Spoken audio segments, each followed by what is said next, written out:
どうも今回はメイキングでおめでとうございます。どうもありがとうございます。ご覧になった限り、こんなに大勢のですね、アマチュアの将棋愛好家の方が平塚に集まってくださいました。メイキングの方から一言お願いできますか。皆さんおはようございます。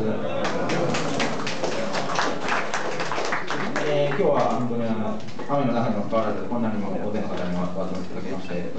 大変びっくりしておりますし、ありがたく思っております。30年以上前になるんですけども、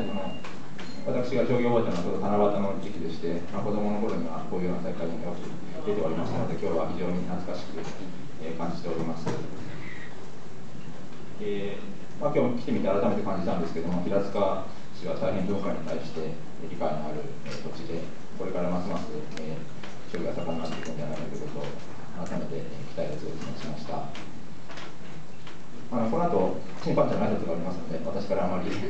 申し上げないと思いますので、今日は皆様のご健闘をお祈りしております。以上です。